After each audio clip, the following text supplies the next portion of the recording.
Foi? Foi, então. Bom dia, boa tarde, boa noite. Mais um Castelo Forte Podcast começando nessa época de inverno. Ainda que hoje tá tranquilo, né? Não, estamos no outono ainda. Inverno dia 21, cara. Cara, pra mim o inverno já começou. Já começou. Podcast oferecimento aí ao União Eletrotécnica Predial. Precisando de qualquer coisa aí, chamar o Marquinhos. Também Postura Worldwide. Galera, Bastor, boa noite. Boa noite, família. Tudo bem? Deixa eu só tirar que tava com a caneca do café aqui. Puxei o microfone, o mic. Tamo junto. Bem-vindo, Emerson. Obrigado. Eu que agradeço a oportunidade aí de estar com vocês hoje para contar um pouco das minhas histórias, que não são poucas, né? Das minhas experiências de vida aí. Que se a gente ficar aqui ouvindo minhas histórias, nós vamos amanhecer aqui hoje, galera. Então. Coisa boa, vigília hoje, cara, então? Hoje é vigília aqui. Para aí, ó. O cara conhecido como Van Helsing de União da Vitória, caçador de demônios. Ele que ora, mortos ressuscitam, coxos andam, cegos enxergam. Toma posse da palavra. A Vivalista também, não? A Vivalista, que aí, ó. Coisa boa. Emerson, então vamos lá. Quem é o Emerson? Como é que foi? Sempre tem uma mãe que é sempre foi da igreja, não é? Como é que é a tua história dentro do caminho do Senhor? Então, hoje eu defino a minha pessoa como um cara que acertou muito, mas errou bastante também. Né? Na minha trajetória aí, eu nasci num berço cristão, né, desde pequeno, mas a minha trajetória aí eu tive muitos erros e muitos acertos também, né? A gente está procurando melhorar cada dia, né? Porque a gente é imperfeito, estamos em busca de uma perfeição, da imagem de Cristo.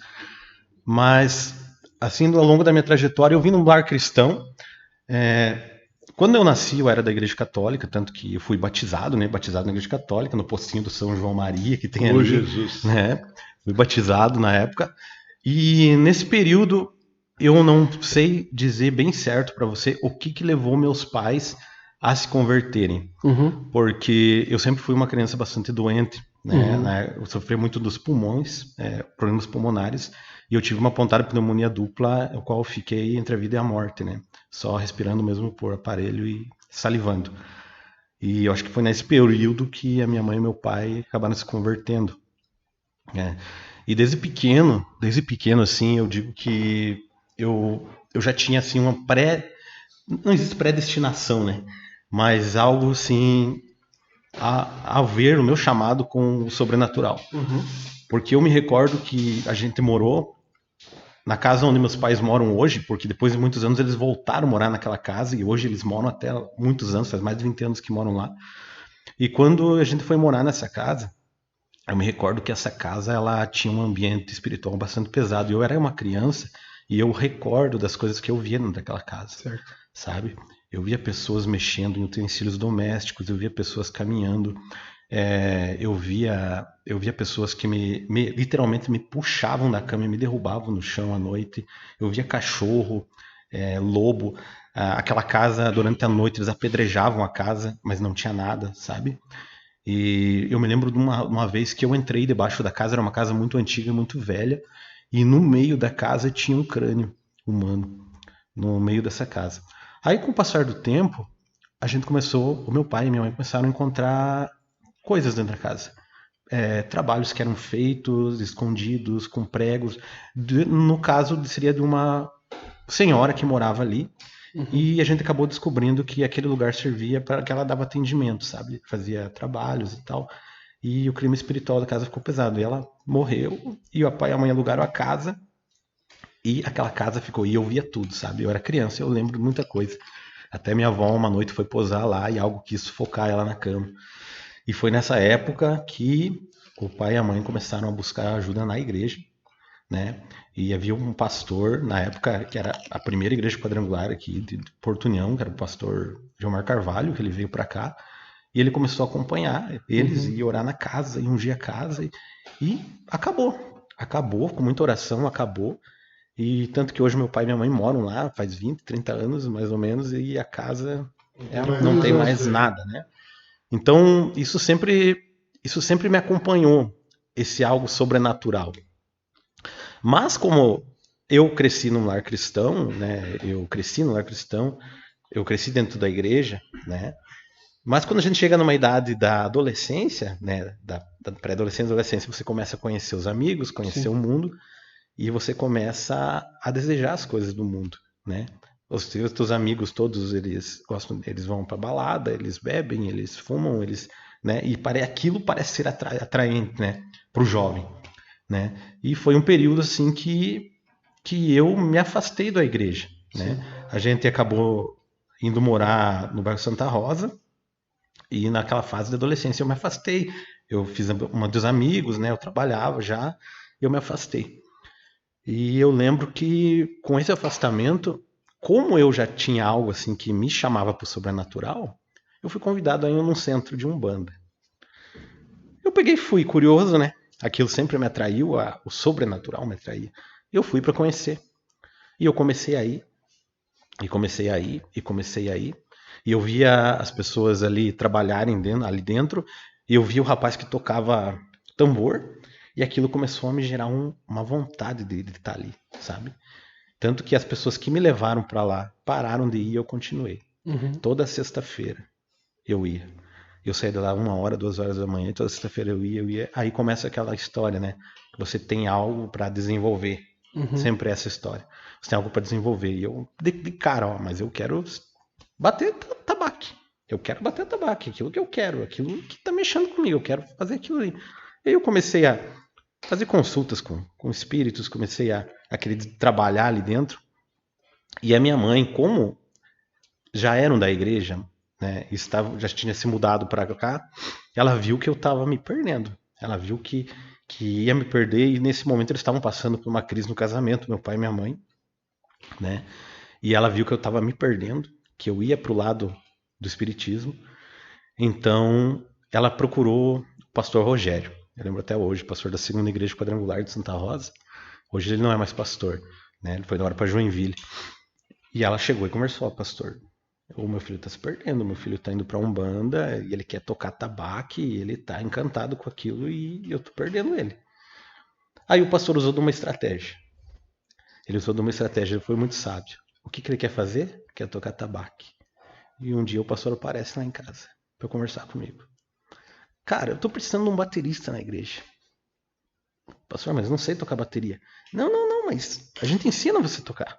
A gente ensina. Nós estamos precisando, cara, a gente tá só com um baterista, a gente precisa ensinar alguém. Foi a estratégia que ele me usou. Ele falou: você quer começar a aprender? Eu falei: quero. E na realidade eu fui por causa da bateria, né?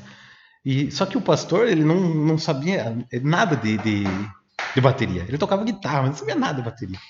O que acontecia? Eu chegava lá, eu sentava na bateria, ele pegava a guitarra e começava a tocar. E eu ficava na bateria tocando qualquer coisa, sem saber se aquilo estava certo, estava errado. E eu ficava ali tocando, ele tocando guitarra. Eu comecei a frequentar os cultos e comecei a olhar outro baterista tocando, e olhar. E comecei a desenvolver na bateria. E comecei a desenvolver, aprendi sem que ninguém me ensinasse nada, aprendi o básico, e o pastor me colocou para tocar nos cultos. Dali eu já comecei eu era músico da igreja, era baterista da igreja, e comecei a frequentar a igreja. Mas a minha ideia era só ser músico da igreja, sabe? Eu não tinha aquela intimidade com Deus, aquela vontade. Eu era um adolescente, eu era um jovem, né? E eu lembro que foi nesse momento que Deus começou a me tratar em cima do meu chamado. Por quê? A igreja que eu frequentava era uma igreja que ela era feita de madeira, era uma igreja pequena, feita de madeira, e era de chão batido, era pó batido. Era uma igreja simplesinha, muito simples, muito humilde. A bateria que eu tocava era feita de tambor de óleo. Sabe? Era uma igreja simples, assim, sabe? Tinha só o básico na igreja. Mas Deus se movia de uma forma sobrenatural. Uma igreja pentecostal, na igreja quadrangular pentecostal, o fogo descia e as irmãs, o fogo pegava. Mas eu estava tocando bateria. Aí um dia, o pastor inventa de fazer uma peça de Natal. E ele me chama e fala: Emerson, eu quero que você participe da peça, preciso de componentes na peça. Só que eu sempre fui uma pessoa Hoje eu falo bastante, mas eu sempre fui uma pessoa tímida, eu não gostava de falar. Eu falo, não, pastor, eu não vou participar de peça, não, isso não é para mim. Pastor, não, eu preciso que você participe, eu tô sem componentes, eu preciso que você participe. Qual que é o papel? É pregador. Eu falei, pregador, pastor? Não, vai ter o texto, você vai pregar, você vai profetizar sobre o nascimento de Jesus e tal. Não vou fazer, pastor, não vou. E continuava teimando que não queria. No dia do ensaio, eu não fui no ensaio. O pastor bateu lá em casa atrás de mim. Vamos, o ensaio? Eu não vou, pastor. Eu falei que eu não ia, eu não vou fazer, eu não vou. Você vai? E pegou e me levou, cara. Meio que na marra, sabe? Meio que rebelde, né? Eu não queria ir, fui. Aí eu lembro que ensaiamos, tá, o texto decorado no dia da peça. Quando eu fazendo papel de pregador, eu tinha que profetizar que Jesus ele ia vir, né, tal, ser uma manjedoura e tal.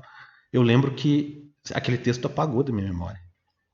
E eu fui tomado pelo Espírito Santo e realmente eu falava em línguas e como se eu estava fazendo algo assim que não era decorado, as pessoas achando que era, mas não era, sabe? Eu pensei, uau, o que foi isso, né, cara? O que foi isso? Para quem não queria nem fazer, né? Tem uma coisa. Aí o pastor ele viu que eu me saí bem ali, ele falou, cara, nós estamos sem liderança na juventude. Eu vou te dar juventude para você liderar. Então tá. Começamos a liderar a juventude. Na época, o grupo de jovens da igreja ele não tinha liderança. Quando a gente começou a liderar, Deus começou a mover algo sobre os jovens, sabe? E a gente conseguiu um grupo bem grande de jovens. E todo domingo de manhã, eu lembro que todo domingo de manhã nós estávamos em jejum na igreja. Todo domingo de manhã, orando, jejuando e buscando. E o que começou a acontecer? Deus começou a mover sinais através dos jovens, sabe? E jovens começavam a profetizar, jovens começavam a ter dom de revelação e dom de interpretação, de profecia em línguas estranhas. E Deus moveu e o grupo cresceu. E existia um grupo de jovens especificamente, o qual eu fazia parte, que Deus começou a usar com libertação. Né? E minha primeira experiência com isso foi um dia que o pastor pediu para mim encerrar o culto. E uma mulher que tinha um cargo de liderança na igreja manifestou. E eu travei, porque eu não sabia como agir, sabe? E ela manifestou. E ali foi a minha primeira experiência. E Deus começou a usar a mim e alguns jovens ali com o trabalho de libertação. E quando eu falo trabalho de libertação, que é o trabalho de libertação pentecostal mesmo, né? Expulsando demônios, orando por pessoas colocando coisas pela boca. Trabalho, eu já vi muita coisa. Pessoas vomitar terra de cemitério pela boca, vomitar trabalho de macumba pela boca, vomitar doença pela boca. Eu já vi muita coisa acontecer. Só que se não bastasse só isso, Deus começou a me mostrar, a me abrir os olhos espirituais e eu comecei a perceber demônios, a sentir demônios e a ver demônios. Né?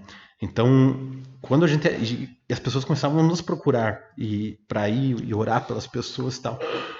E às vezes a gente chegava em algumas casas, você já sentia a presença, você já via, como eu contei com o pastor ali do quadro, né? O pastor estava junto. Tava junto nesse dia. Desculpa. Imagina.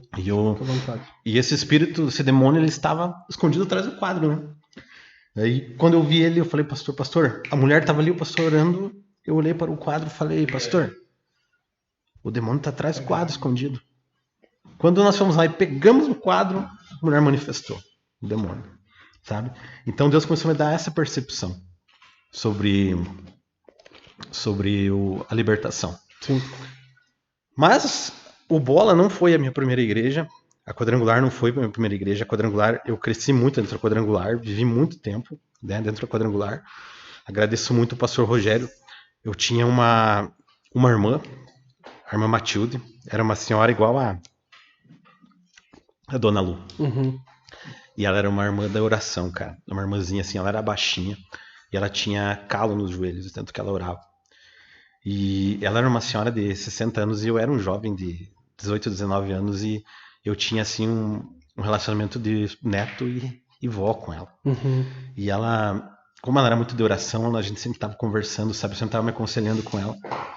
E eu lembro que o dia que faleceu o irmão dela, o seu Antônio, que era diácono da igreja também, ela chegou e falou para mim, filho, eu quero me despedir de você porque agora eu tenho dias depois que o meu irmão faleceu. Eu falei, aonde, irmã Matilde? não, onde a senhora tá, né? A senhora tem todo o vigor, não é doente, nada. Deus falou comigo. E ele tá sendo enterrado hoje e eu tenho dias após ele e Deus vai me recolher. Eu falei, mas não pode, né? E realmente aconteceu. Passado alguns dias, alguns meses, essa irmã, ela veio adoecer, ela foi pro hospital e ela faleceu, cara, conversando com anjos no quarto dela. Ela conversava com anjos no quarto dela e ela falava pra gente, vocês não estão vendo, não estão vendo. Ela conversava e ela faleceu, cara, foi pra glória.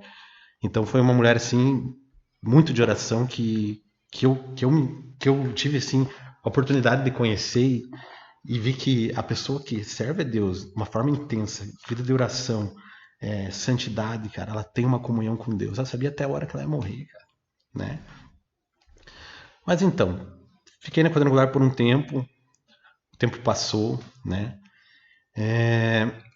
E aquela chama dentro de mim sempre queimando, né? Queimando. Mas eu olhava assim, eu queria ser pastor. Eu quero ser pastor. Uhum. Vivi muitas situações, né? Depois da quadrangular, passei por outras igrejas. E um dia eu conheço o pastor Luciano Cavaletti, de Caçador, no ano de 2010.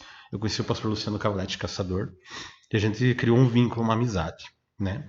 E nessa época eu não estava frequentando igreja nenhuma, sabe? Mas aquilo queimava no meu coração. Eu queria ser pastor, né? Eu queria usar aquele dom que Deus me deu para libertação para ajudar pessoas. E aquilo queimava no meu coração. E antes disso eu comecei a fazer célula lá em casa, sem nenhuma cobertura, né? Totalmente errado, sem nenhuma cobertura. E a célula começou a crescer lá em casa. Ela começou a crescer. Tanto que hoje tem pessoas que estão indo na igreja que depois de 18 anos, hoje eu reencontrei, que frequentavam a minha célula na época. E eu conheci o pastor Luciano Cavaletti, a gente conversando por um tempo, fez uma amizade e tal. Ele era pastor da comunidade Resgatar de Caçador. Ele falou, cara, você tem um chamado, você quer isso, quer no teu coração? Então eu vou te ungir pastor. Nossa, fechou, é isso aí. É isso que eu quero, né? Achei um pastor que vai me ungir pastor. Né? Mas totalmente errado. Por quê? Porque eu estava querendo fazer as coisas da minha vontade. Era aquilo que ardia no meu coração, não era o tempo de Deus. E eu era totalmente imaturo para aquilo. Eu era imaturo. A imaturidade, né, somado à ansiedade, ela é uma bomba dentro da gente, né? E eu era muito imaturo e muito ansioso. Eu queria as coisas para já, tinha que ser já, né? Então o que aconteceu? Fui consagrado pastor em setembro de 2010. Fui enviado para cá, abri uma igreja na perimetral ali e comecei com a igreja. Montei mesmo a igreja, tinha o auxílio do pastor Luciano, ele vinha de lá, ele me auxiliava, ele me ajudou a montar a igreja. Ganhei algumas pessoas, né? Ganhei até um casal que hoje a Jéssica e o Valdair, que eles são acho que presbíteros já. São presbíteros da Assembleia de Deus. E eles começaram a me ajudar ali e a célula lá em casa. Só que existia um grande porém. Eu venho de um primeiro casamento, né? Nesse primeiro casamento, eu estava fazendo as coisas conforme era a minha vontade, totalmente despreparado. E assim, eu acho que não ardia no coração da minha primeira esposa o ministério. E por muitas vezes, eu lembro até hoje que muitas vezes eu fui fazer culto sozinho. Eu ia fazer culto sozinho, ela não participava. Às vezes quando as pessoas iam na célula, assim, ela se retirava, sabe? E aquilo começou a gerar alguns problemas dentro da minha casa, dentro da minha família. Sim. Né? E o que aconteceu? Tentando fazer as coisas sem aprovação de Deus. Por um tempo foi. Mas chegou um tempo que ficou insustentável. Aí eu optei por devolver para o pastor Luciano a igreja, né?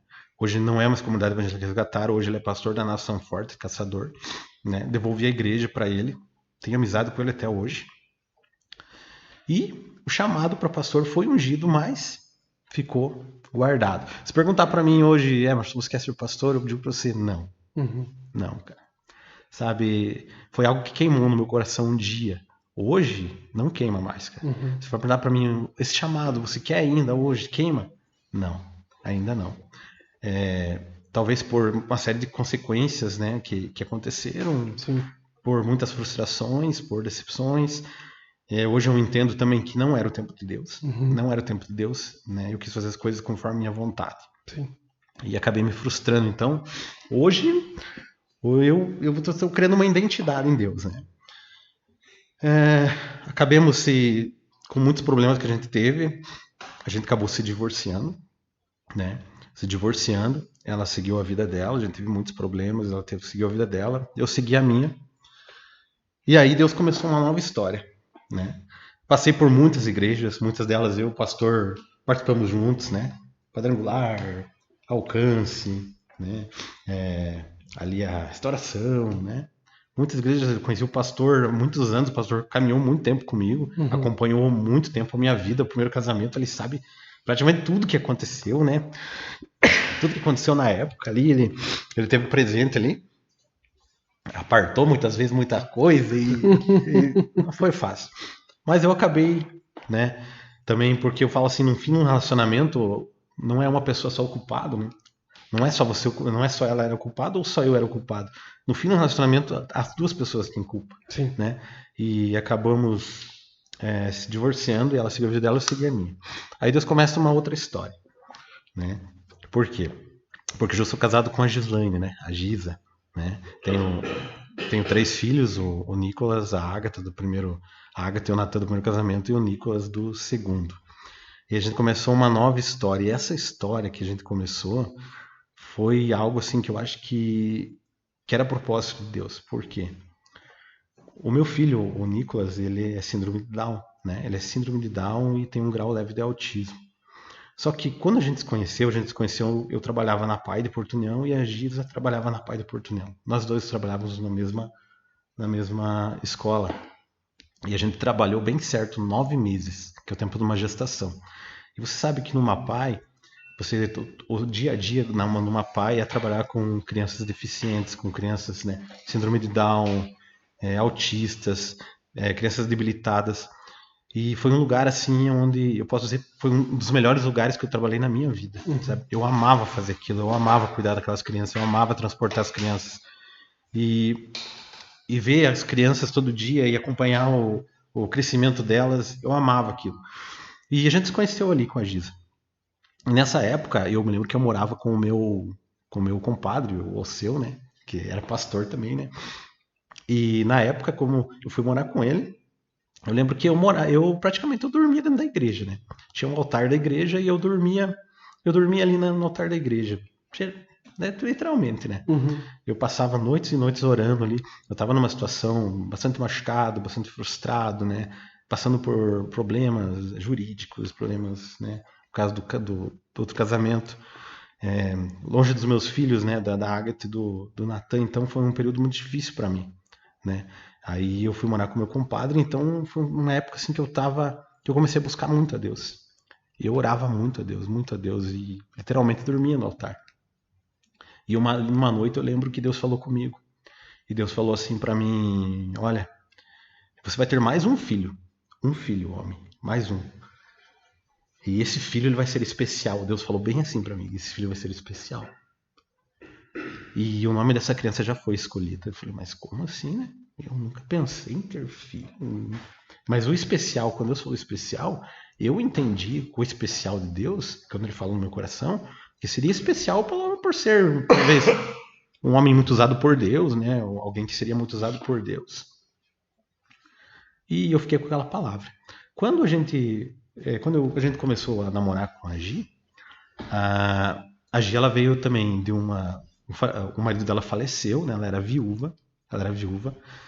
O marido dela faleceu quando a filha dela tinha 1 ano, né? Então ela teve que cuidar da criança desde 1 aninho, a criança. E o marido dela faleceu e ela teve um período assim que o marido dela era doente, então vamos dizer assim, ela teve bastante luta, né, nesse relacionamento com doença, com tudo, e ele faleceu. Aí ela teve um outro relacionamento, o qual esse relacionamento ela foi muito machucada, muito ferida, muito machucada.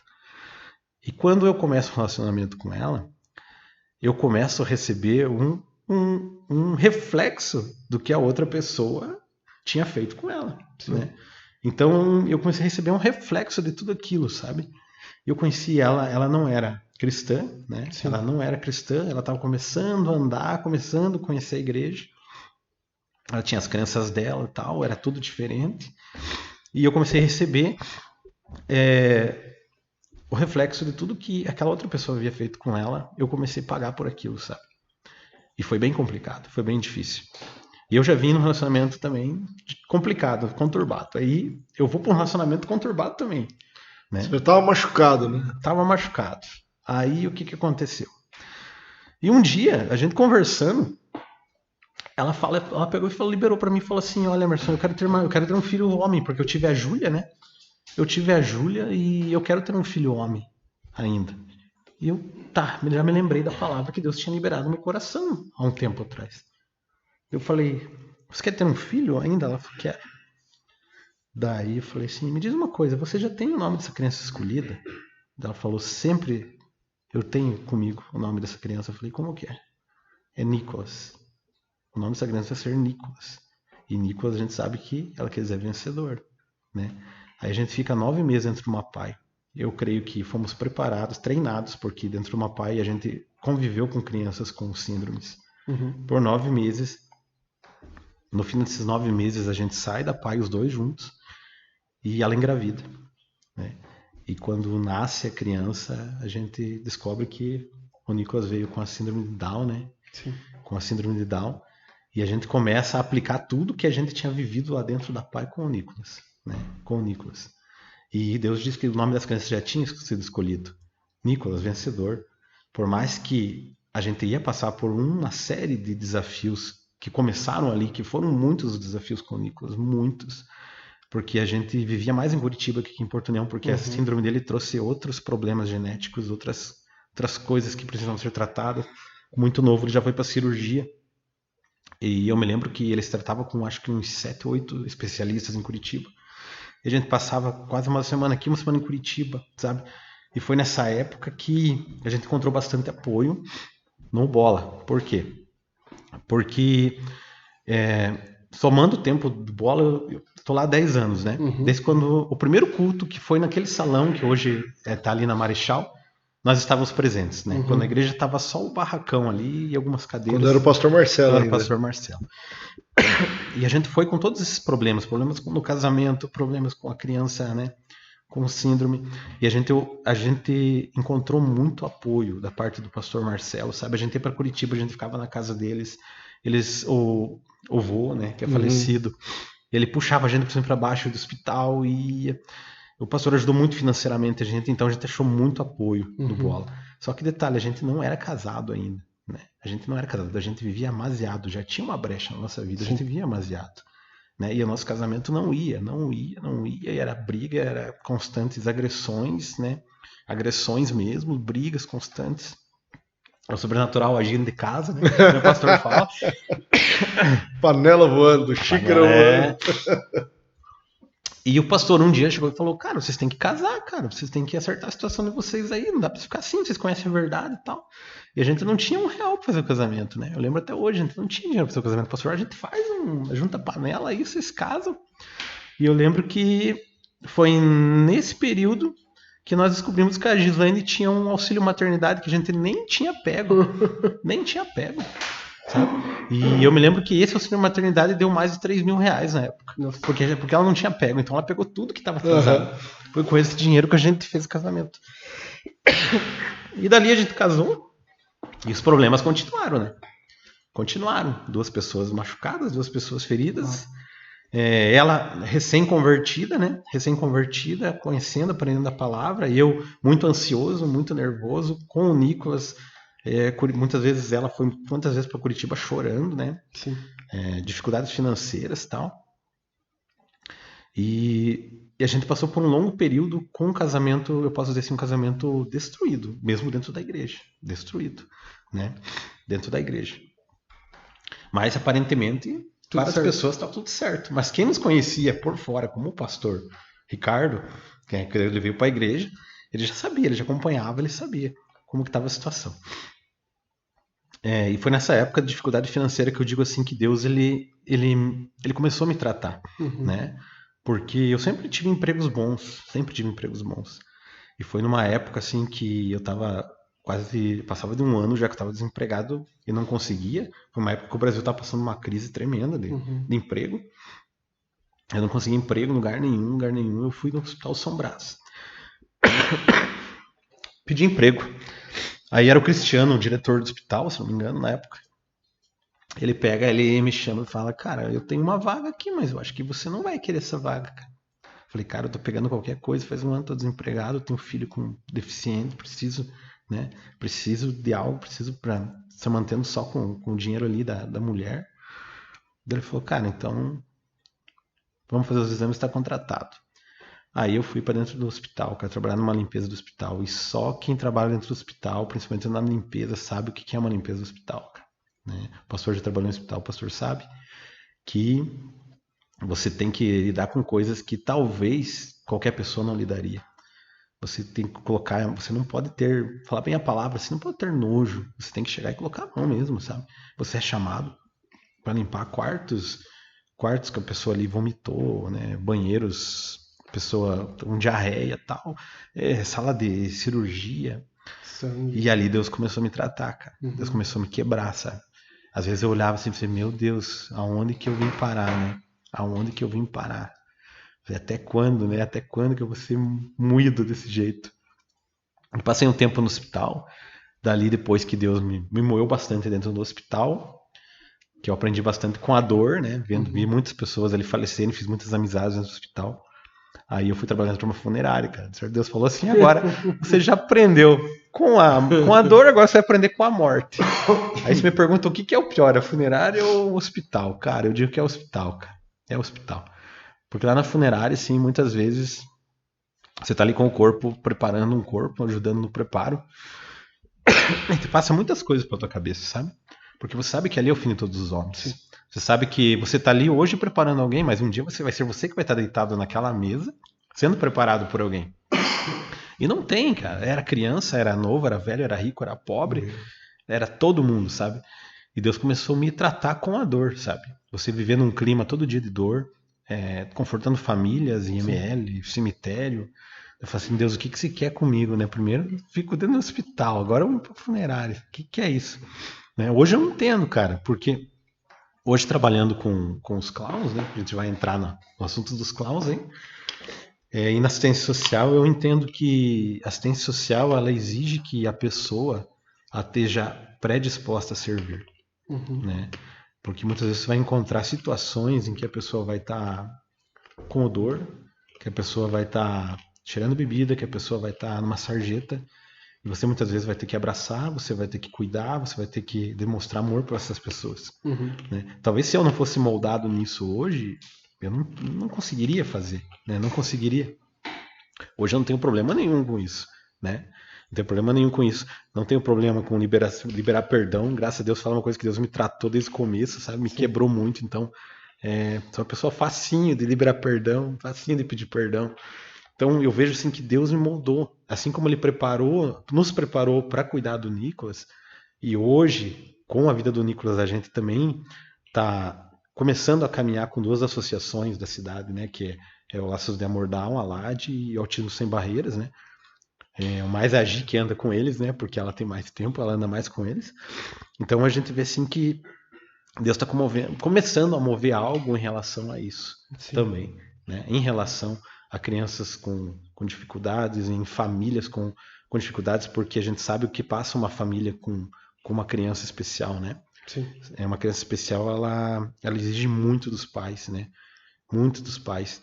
E hoje eu vejo assim, Deus começando principalmente a mover a minha esposa, a Gi, para essa área, né? Ela é da dança, ela fez magistério. Ela fez magistério só por fazer, realmente ela fez, acho que por causa do Nicolas, e hoje eu vejo assim, Deus começando a querer criar uma nova oportunidade nessa área para ela, né? E ela está bem envolvida com isso, né? Então Deus tem os seus propósitos, sempre tem os seus propósitos, né? Com a vida do Nicolas, com o lugar onde ele me colocou, né? E hoje estou lá dentro do Bola, agradeço porque faz 10 anos, né, de altos e baixos também, porque teve um período também que eu fiquei afastado do Bola por 2 anos, né, por 2 anos, afastado do Bola, por imaturidade, isso. A gente tem que reconhecer nossos erros, né? Sim. Nossos defeitos e a imaturidade, cara, infelizmente a imaturidade faz com que a gente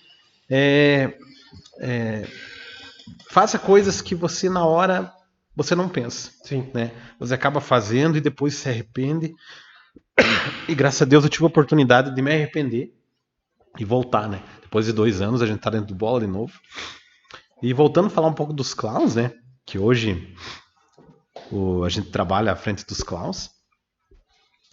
Então os clowns, eles são um ministério que é um braço da assistência social, né? Uhum. Os clowns não é algo que nós inventamos, não é algo que nós decidimos inventar, porque achamos legal, não. Os clowns, ele é um ministério da Igreja Bola de Neve e muitas igrejas trabalham com os clowns, né? Uhum.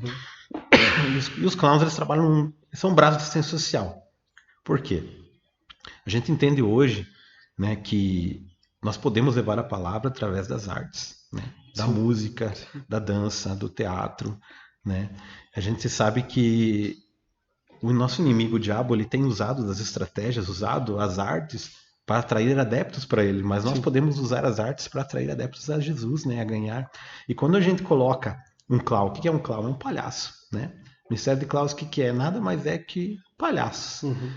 Palhaços que vão visitar asilos, orfanatos, hospitais, que vão evangelizar com um intuito. Primeiro, levar a palavra de Deus e evangelizar. Uhum. Segundo, levar alegria. Porque muitas vezes quando nós entramos dentro de um orfanato, dentro de um lar de idosos, a gente vê que as pessoas estão ali, elas estão cansadas, elas estão tristes, né? Uhum. Eles querem conversar, eles querem falar. Muitas vezes eles não deixam nem a gente falar, Sim. cara. Nem a gente falar. A gente teve agora na Páscoa ali no SAM, né? No Lar das Crianças. A gente vê que as crianças não deixavam nem falar, né, cara? Elas querem falar, elas... É que elas precisam ser ouvidas, né, cara? Sim. Os idosos também, né? Então a gente vai com o intuito de levar alegria, né?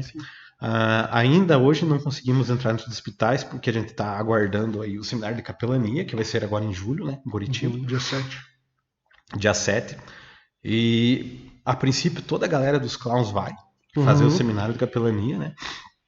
E assim que a gente terminar o seminário de capelania, aí a gente vai para frente dos hospitais. Legal, né? legal. A direção que a gente teve é: primeiro conquistem no reino do espírito, para depois vocês conquistarem no reino físico. É isso que nós temos feito. Né? Vamos nos preparar. Já fizemos um cursinho online, né? Agora vamos fazer o presencial. Mas estamos buscando, estamos pedindo que Deus abra as portas realmente, né? Para que a gente consiga entrar nos hospitais. Sim. Por quê? Porque nós cremos que ali vai ser um ambiente de cura. Né? Amém. As pessoas vão ser impactadas ali. A gente vai entrar com os clowns, com os palhaços para alegrar, mas a gente sabe que no meio disso ali vai ter pessoas que vão receber a palavra, vão ter pessoas que né, vão ser curadas, né? E graças a Deus hoje a gente tem uma equipe que está com 6 pessoas, né? A gente até tem buscado mais pessoas, porque do jeito que as coisas estão andando, né? A gente fazendo parcerias com as associações, né? Agora, com os asilos e orfanatos, que a gente pode fechar visita todo final de semana, com a entrada nos hospitais, isso vai requerer mão de obra. Né? A gente hoje está em 6. E tem mais o teatro, que a gente começou, né? A gente fez o teatro da Páscoa, agora foi o primeiro teatro que a gente fez. O primeiro teatro que a gente fez, né? E assim, ficou bem legal. A gente está se aprimorando nisso, né? A gente quer trabalhar com teatro também da igreja. Só que para isso a gente precisa de mão de obra. Né? A gente precisa de pessoas que estejam dispostas a servir. Né? A servir, porque... Eu falo, não esperem ser reconhecidos numa assistência social, num clown. Vocês não esperem ser reconhecidos, porque não serão. É um ministério que você trabalha por detrás das cortinas, né? Mas, cara, você vê uma alegria de um idoso, uma alegria de uma criança, um sorriso numa pessoa. No momento que você chega, oferta alguma coisa num prato de comida que seja. É que, na verdade, num geral, né? Num geral, a partir do momento que a gente falava agora há pouco sobre servir na igreja, o servir, você começa a entender que não é mais sobre você. Qualquer coisa que seja no Klaus, mas também, novamente, seja na zeladoria, seja no Boas-Vindas, cara, você chega lá, você tá dando um abraço numa pessoa, você tá entregando alguma coisa, como teu tempo, teu ouvido, lá no Klaus, né, também, eu tive a oportunidade de acompanhar vocês aqui no SAM também, cara, imagine pessoas que estão simplesmente querendo ser ouvidas, né? A gente chegou lá, as crianças tinham preparado uma dança para apresentar para nós lá, né, cara? E tipo, a partir desse momento você começa a entender que realmente não é sobre você, não é sobre o que você vai entregar. Cara, são outras pessoas que estão precisando simplesmente. Eu vi hoje um vídeo do Alok falando que ele foi para a África e ele não era cristão. E ele chegou lá e a moça não tinha comida, não tinha. Ela amarrava a própria barriga para não sentir fome. Ela pegava um laço, se amarrava para não sentir fome. Fazia isso. E ela falando que Deus ia prover na vida dela, que Deus ia fazer e tal. E aí ele olhou e falou assim: fale pra ela. Ele não falava inglês na época, ou qualquer coisa que eles falassem lá na. Fale pra ela que Deus não existe. E aí ela pega e fala: não, ele existe sim, e ele vai prover na minha vida. E daí ele fala: cara, eu entendi que o miserável ali era eu, que tinha tudo na minha vida e não tinha a fé que ela tinha. E aí eu falei: cara. Aí você olha um vídeo desse, uma pessoa, e daí ele se converteu depois e tal, mas aí você olha assim, pessoas que, cara, não tem nada, mas eles sabem que tem tudo simplesmente por aquilo que eles carregam, que é o Espírito Santo e tal, e a gente muitas vezes, tendo tudo, absolutamente tudo, a gente acha que não tem nada. Né? Reclamando de todas as coisas. E são oportunidades como essa que vocês têm no Klaus ali. Eu acho que assim, todo mundo que tá na igreja, em algum momento que o Klaus vai visitar e tal, tem que ir junto para entender realmente o que é a proposta. A proposta, cara, e o reino, como o reino avança lá dentro, né, cara? E assim, o que impressiona você pensa assim, às vezes, mas ser palhaço, né, pintar a cara e ir para esses lugares, eu acho que não é para mim, cara.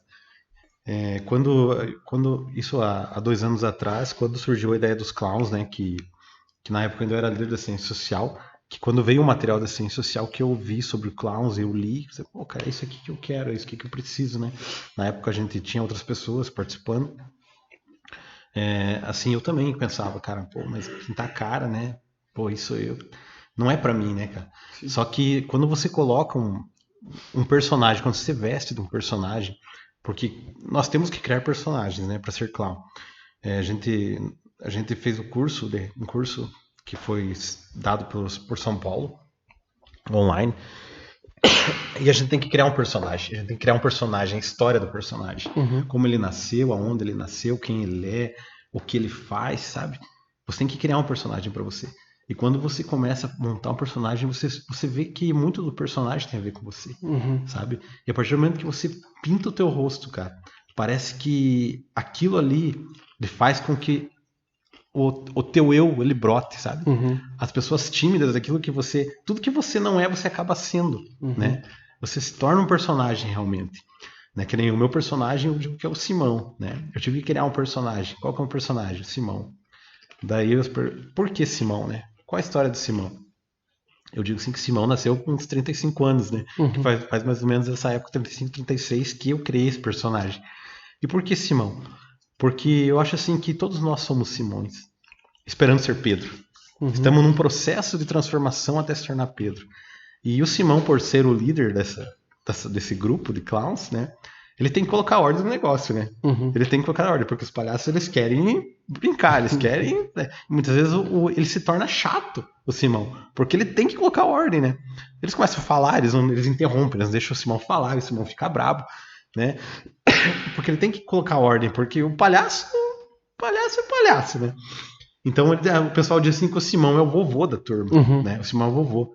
Então eu brinco assim que o Simão é alguém que está num processo, né? Ele tem muita coisa para melhorar ainda, né?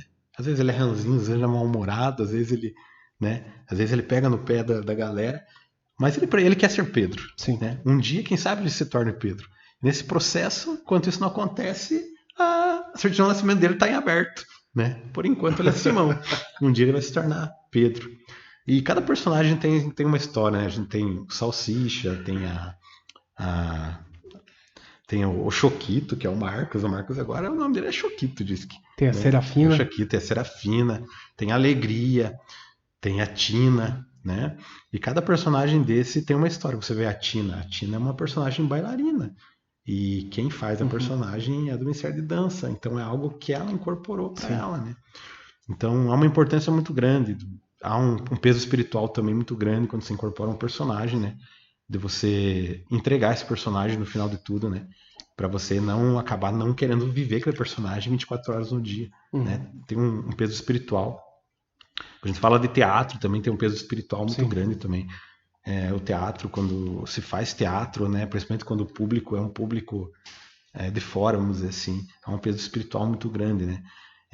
Tudo que parece ser uma brincadeira, às vezes parece ser uma brincadeira, né? Todo mundo pintado de palhaço ali, tá brincando, mas no reino espiritual tem um peso muito grande, né? Sim. As batalhas são travadas no reino espiritual, são muito grandes. A gente vê isso quando a gente vai para frente dos trabalhos, né? As coisas, elas meio que dão uma funilada, né? O reino, ele se move, né? O reino espiritual. E a gente vê Deus fazendo muitas coisas. Por exemplo, agora, nesse último trabalho que a gente fez ali, na Alade, tinha uma moça, não era uma criança, ela não era especial, ela era uma moça, e ela chorava o tempo inteiro, desesperada, de medo de nós. Desesperada, ela tinha um trauma, e era um trauma pesado, sabe? Ela chorava assim, as crianças ali brincando, e uma moça chorando com medo dos palhaços, sabe? Aí a gente teve que usar de estratégias, né? Usar estratégias, a gente tem no curso, eles falam um pouco sobre isso, mas a gente foi se aproximando, deixamos a Serafina, no caso, chegar mais perto dela, né? Começamos a conversar, aí descobrimos onde estava o trauma, descobrimos o que aconteceu, né? Intercedemos por ela, e no final essa menina estava abraçando nós, dando risada, né? E brincando. Talvez a gente foi lá só por causa disso. Exato. Né? Tem chance. Só por causa disso. Então tem algo espiritual, né? E a gente sabe que no momento que a gente entrar nos hospitais, a batalha espiritual vai ser bem mais. Sim. Com certeza. Mais afunilada. Então é importante que as pessoas que estejam no Ministério de Clown estejam sempre em jejum, estejam sempre em oração, estejam sempre se fortalecendo, né? Porque apesar de então, quer dizer, apesar de ser de uma forma que quem olha de fora que seja uma brincadeira, de brincadeira não tem nada, né? Você quer falar agora, meu? Apesar de ser vocês estão vestidos de palhaço, então quer dizer que vocês oram, que vocês jejuam? Que negócio é esse, cara? Cara, existe uma preparação pro clown, porque a gente sabe que a gente vai entrar em ambientes, em territórios, né? Como eu trabalho com libertação, né, eu conheço um pouco sobre territórios e sobre principados e potestades. Falando nisso, hoje, na nossa cidade, a gente sabe que impera um principado, uma potestade muito forte aqui, né? Que leva as pessoas à depressão e ao suicídio. Isso é nítido aqui na cidade. Isso a gente vai conseguir vencer quando não só uma igreja, não só duas igrejas, mas quando todas as igrejas se unirem em oração e começarem a quebrar isso, e começarem a fazer atos proféticos e declarar que essa cidade, sabe? Porque eu já tive experiência de fazer isso numa cidade e ver o principado se apresentar para mim, sabe? No ato profético. Sim. Né? Quando nós declaramos aquela cidade, quando nós ungimos aquela cidade, derramamos o suco da uva, simbolizando o sangue de Jesus, determinando que a cidade era do Senhor Jesus. Como era uma cidade onde se travou a maior parte da guerra do contestado, aconteceu naquela região, e houve muito derramamento de sangue, né? Por causa dos jagunços ali, aquela potestade, ela imperava ali e ela tomava a propriedade do que aquele sangue foi derramado ali, sabe? E quando nós temos esse ato profético, na mesma noite essa potestade se apresentou para mim, sabe? Na mesma noite. E porque, né, a gente fala de derramamento de sangue, né? Porque o sangue no mundo espiritual é uma moeda, né? Uma moeda de troca. O sangue no mundo espiritual é uma moeda, tanto que Jesus ele derramou seu sangue para nos perdoar os pecados. Sim. Então a gente sabe que existe um principado que impera aqui nessa cidade, né? E que a gente só vai vencer, cara, quando as igrejas se unirem, porque o peso disso é muito forte. Né? Quando as igrejas se unirem realmente, e a gente teve até a experiência ali, né? A pessoa na ponta ali, a gente viu bem o que aconteceu aquela noite ali.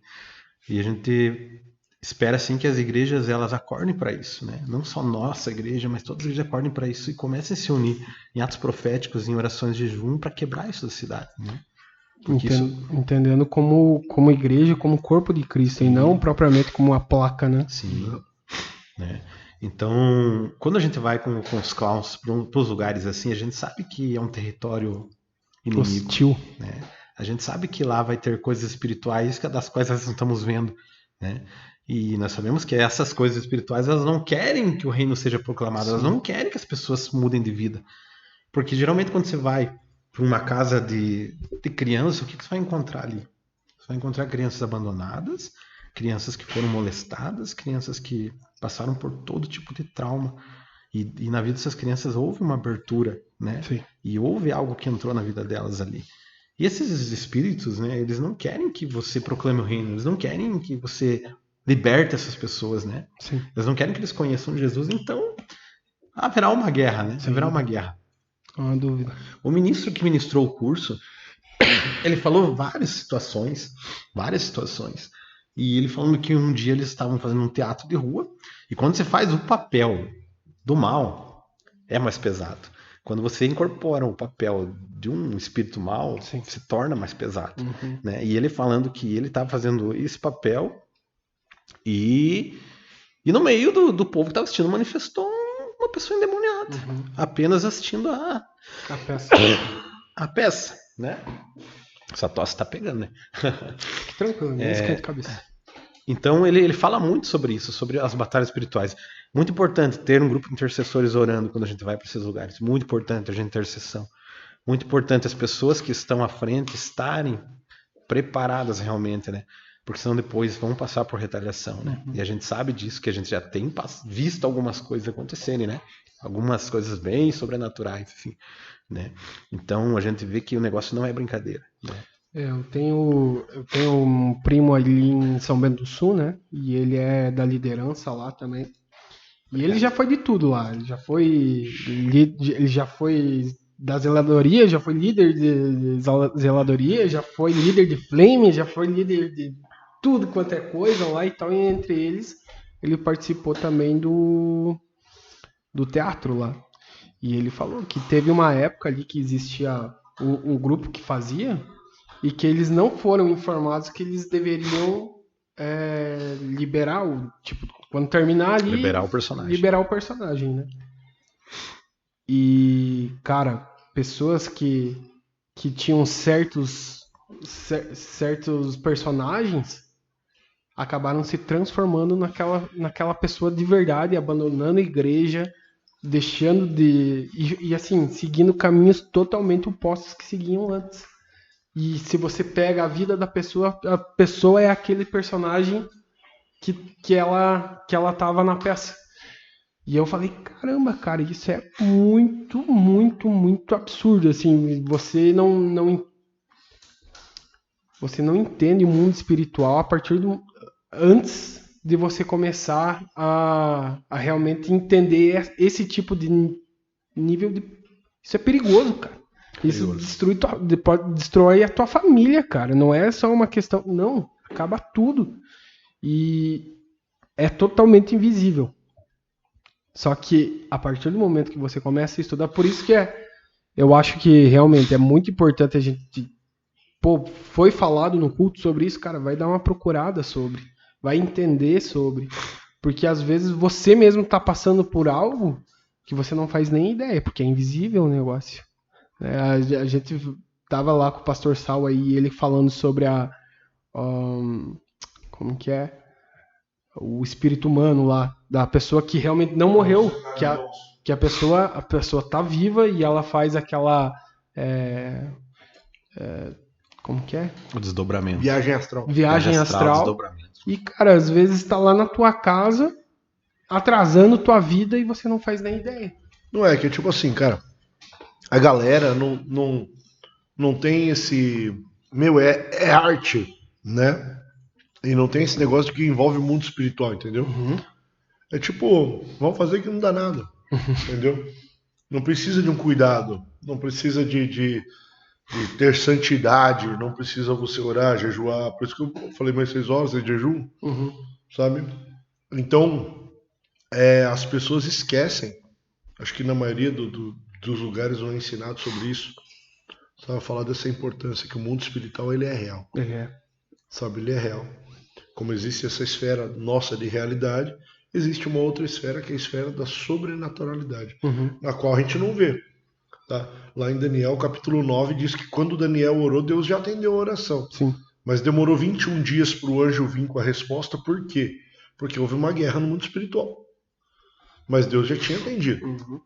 Então, quer dizer, existe um outro universo, cara, não é um universo paralelo, tá? Mas é um universo espiritual, o qual nós não vemos, o qual nós não enxergamos, mas ele é real, ele existe. Assim como existe Deus, seus anjos, vai existir o inimigo e seus demônios, tá? O Satanás e seus demônios.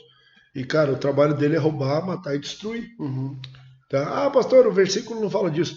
Ele fala de um ladrão, mas o Satanás é um ladrão. Tá? E o negócio do espiritual ele é tão real, cara, assim, porque eu tive uma fase da minha vida que eu trabalhei muito com libertação, né? Hoje eu tô mais light, né? Mas teve um tempo assim, que eu trabalhei muito com libertação. De ser chamado em casas e amanhecer, sabe, com pessoas possessas, pessoas com problemas. De você entrar numa casa. Teve uma vez uma casa de um amigo, um casal amigo, cara. Eu fui jantar e aquele casal era amigo, cara, conhecia há muito tempo. E eu já estava trabalhando algum tempo com libertação e eu sentei jantar na mesa com eles, tinha feito janta. E a esposa dele, sentada na mesa do lado dele, assim, ela me olhava por baixo, sabe? Mas ela tinha conhecido o nosso tempo já, me olhava por baixo. E aquilo começou a me incomodar. Eu fiz sinal pra ele, assim, né? O que tá acontecendo, né? Ele olhou assim, falou, não sei. Cara, de repente eu começo a conversar, aquela mulher olha por baixo pra mim e fala assim, saia da minha casa, você não é bem-vindo aqui. Cara, na hora assim eu olhei, cara, é um demônio. E do jeito que ela veio pra cima, cara, veio pra cima, sabe? Amigo, cara, amigo de tempo. O demônio se apresentou ali, né? Talvez a minha presença incomodou ali, talvez já estava agindo na vida do casal, se incomodou ali com a minha presença. Né? Então o reino espiritual ele é real. A gente passava muito tempo. Teve uma experiência também que eu havia passado uma noite inteira quase, cara. Eu trabalhava no Novak naquela época. Eu passei quase a noite inteira, cara, com uma moça possessa. Orando por libertação. E saía um, entrava outro, assim, estava cansativo, exaustivo. Quando ela foi liberta, já tinha passado acho umas 4, 5 horas da manhã e eu fui para casa. E eu tinha que levantar cedo para ir trabalhar, né? Eu trabalhava numa vaga, eu tinha que trabalhar cedo. Eu dormi um pouco. Quando eu levanto para ir trabalhar, que eu desço assim, que eu viro a esquina da minha casa, eu vejo uma cena, uma mulher ajoelhada no meio da rua, batendo a cabeça no chão. Eu havia passado uma noite inteira expulsando um demônio. Cara, o demônio estava manifestado na esquina da minha casa. É normal isso?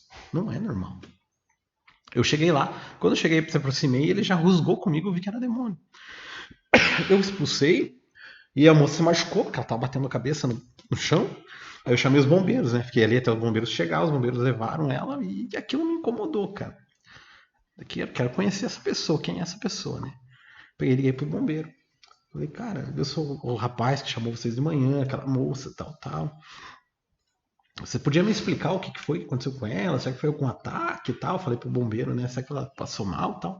O bombeiro pega e fala assim pra mim, cara, aquilo ali não foi doença, não. O bombeiro falou assim pra mim, isso ali não foi doença, isso aí era bem mais que doença. O bombeiro falou isso pra mim, cara. Eu falei, cara, o cara tem visão do que tava acontecendo. Eu pedi um endereço, ele me deu, fui procurar. Cheguei na casa, batata. O que acontecia? A mulher, ela via vultos. Ela estava com problema com o filho dela. Ela via vultos. Ela mesma já havia falado para nós que ela via alguém que entrava à noite e mexia no guarda-roupa dela, espiritualmente falando, mexia no guarda-roupa dela e as roupas acordavam, amanheciam todas viradas. Né? Era uma pessoa que tinha problema espiritual.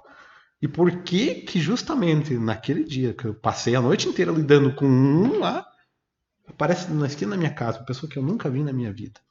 Né? Então a gente deve ter uma ligação. Né? O mundo espiritual ele é real. Ele é real. Sim. Né?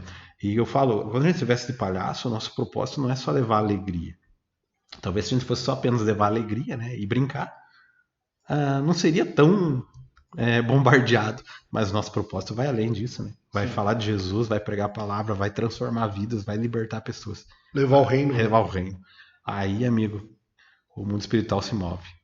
Se move mesmo. O bicho pega, né? Cara, são muitas experiências, né? São muitas experiências. Cara, já ouvi o Emerson contar de estar orando por pessoa, ela vomitar o câncer, cara. Já vi pessoas vomitarem, assim como eu falei, terra de cemitério, pessoas vomitarem terra, cara. Terra de cemitério, já vi pessoas vomitarem doenças, cara, pedaços de doenças, pedaços de carne, sangue, sabe? Já tive essas experiências assim, sabe? E é sobrenatural. O que Deus faz é sobrenatural, né? É sobrenatural. E eu amo o sobrenatural, né? Eu amo o sobrenatural, eu amo viver essas coisas em Deus. Então, cara, como você tem essa parte assim, você viveu bastante tempo no Ministério de Libertação, tal, até hoje você falou que tá mais stand-by, tá mais light, e hoje a gente vê você desenvolvendo um lado mais profético, né? Sabe? Deus te levando para um lado mais profético. Cara, eu queria que você falasse como que é esse negócio de ouvir Deus, cara? Só vou tomar um remédio que... Viu? Você aproveita e traz um copo com água pra mim, por favor. Sim. Sem gelo e com gás, tá? Tá bom. Você precisa... Qual marca mesmo? Cara, assim, como eu falei, Deus hoje ele tá me moldando uma identidade que nem eu ainda sei qual é, né? Houve um tempo na minha vida que eu quis muito ser pastor, tanto que fui consagrado, toquei a igreja um tempo, mas infelizmente não era o tempo de Deus, me frustrei e hoje isso não queima mais meu coração, sabe? Não queima o chamado pastoral, não queima mais.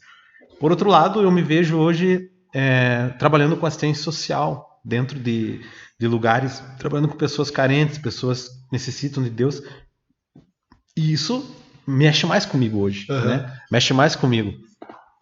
Libertação. Vivi muitas experiências, vivi muita coisa em Deus com libertação. Mas hoje estou mais stand-by, né? A gente até faz uma coisa ou outra, mas não é como antes, né? Não é como era antes.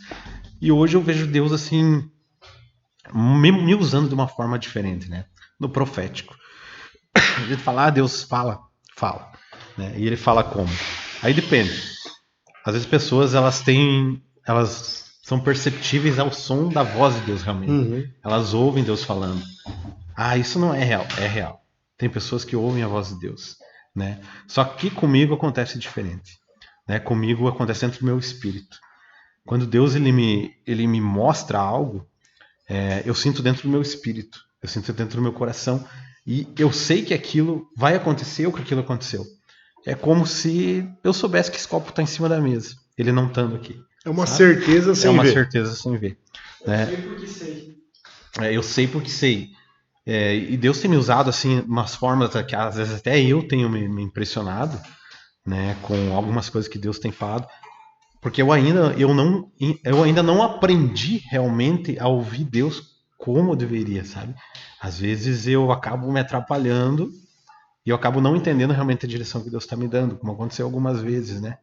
Mas assim, são coisas que acontecem que às vezes eu fico impressionado como aconteceu na vida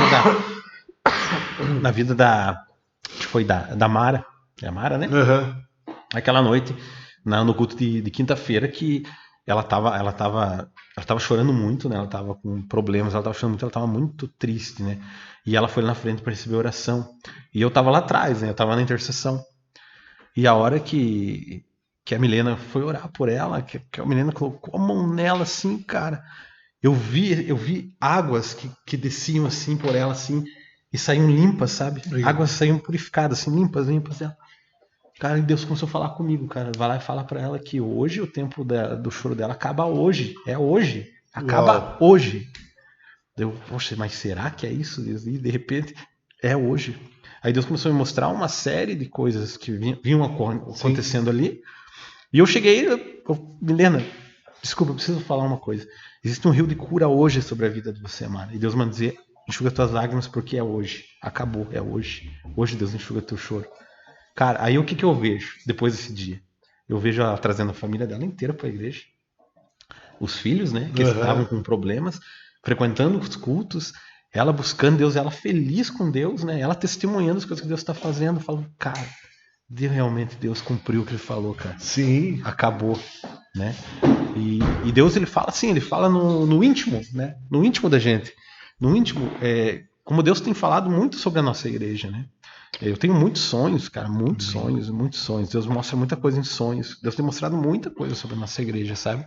E eu creio que no tempo dele vai acontecer, né? Deus tem mostrado pessoas que estão vindo, e estão vindo, realmente vindo.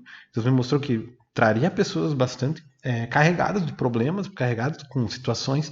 Isso tem acontecido, né? Pessoas estão ali sendo curadas, sendo transformadas, e Deus traz, de repente cura, e de repente você veja essa pessoa querendo trabalhar, e é uma bênção o que Deus está fazendo. E eu vejo Deus se movendo, e eu sei que Deus vai se mover.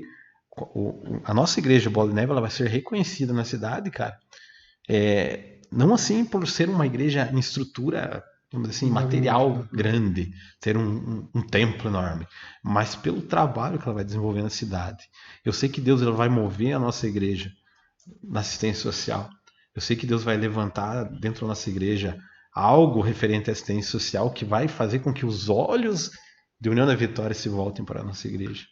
Lembrando que do dia 21 a 23 de julho nós temos o seminário de cura e libertação na igreja. Boa. O Fernando tá precisando. O Fernando precisa. Passar pelo segundo já, né, Fernando? Mais uns 5 ele vai estar melhorzinho. Como eu havia falado, né, que Deus, eu tive um sonho que eu via a nossa igreja estabelecida sobre o monte da cidade, né? Sobre o monte da cidade e os olhos da cidade voltados à nossa igreja, né? Então isso quer dizer o quê? Os olhos da cidade vão ser voltados à nossa igreja pelo trabalho que a nossa igreja vai desenvolver, né? E Deus ainda falou mais, né? Usou na voz do apóstolo Rina, ele falou: agora vocês têm a igreja que vocês queriam, mas a visão não é essa. Agora vocês vão às cidades ao redor e abram núcleos e façam com que se expanda. Né? E a gente vê que é isso que vai começa a acontecer agora. Já está acontecendo. Começa a acontecer. Então a gente vê que Deus, ele cumpre a palavra dele, cumpre os propósitos. Né? Basta só a gente aprender a ouvir a ele. Muitas vezes a gente se confunde a voz de Deus com o nosso querer e acaba não entendendo o que Deus está tentando falar, né? O que Deus quer mostrar. Mas a partir do momento que você começa a ter intimidade, busca, que você começa a silenciar os teus pensamentos, o teu coração para ouvir a ele, aí você começa a ter a certeza do direcionamento. É igual aquela ligação telefônica, né? Quanto mais você liga para a mesma pessoa, mais vai ser fácil de você reconhecer a voz dela quando ela liga para você, né? Sim. Então você já sabe. Daí dá pra fazer aquela brincadeira. Adivinha quem tá falando? Eu já sei, é fulano.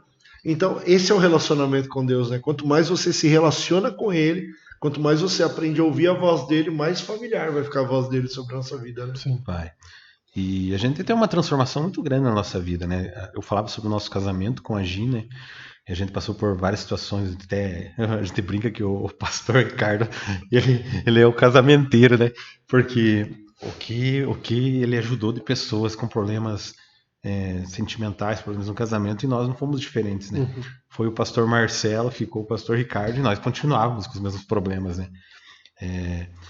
E a gente teve que aprender a lidar com isso, né? Porque a gente saía do nosso limite, né? A gente brigava de se agredir, né? De queimar as coisas em casa, de quebrar as coisas em casa, de sair de casa, né? E teve uma noite que eu lembro até hoje que eu liguei pro pastor, acho que era umas 2 horas da manhã, 3 horas da manhã. A gente tava com uma dificuldade muito grande, né? A Gi com certeza vai ver isso aqui, depois vai pegar no pé, né? Porque que eu falei. E ela tinha atacado fogo no álbum de casamento, já tinha jogado as alianças, e já tinha me jogado minhas roupas, e o negócio tava pegando fogo. E nós estávamos dentro da igreja, mas o que acontecia? Não tinha essa intimidade com Deus, esse relacionamento com Deus, né? A gente vivia um casamento de aparência, né? Vivia um casamento de aparência. Ela frustrada com algumas coisas, eu frustrado com outras, né? Se confrontando, né? E teve uma época na igreja que eu me lembro até hoje, né? O pastor Marcelo uma vez me colocou no banco porque a gente se agredia, sabe? Se agredia. E uma vez ela me deu uma direita, cara. Eu lembro até hoje.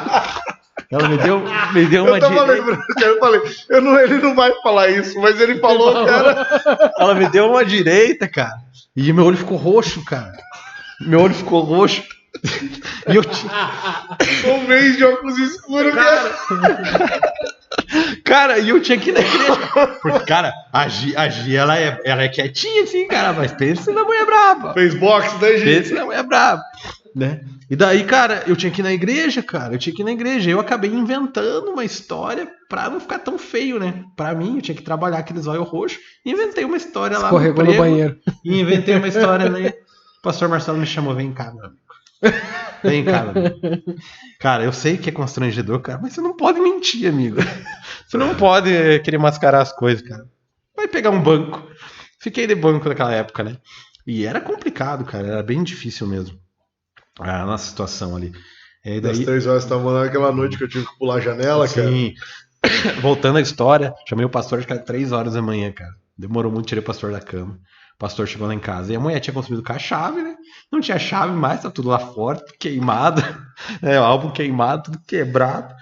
E o pastor, falei, pastor, só tem a janela, pastor, não entra com a... Cara, só. Abri a janela e o pastor pulou já 3 horas da manhã, cara. 3 horas da manhã. Cara, é uma coisa que eu falo, cara.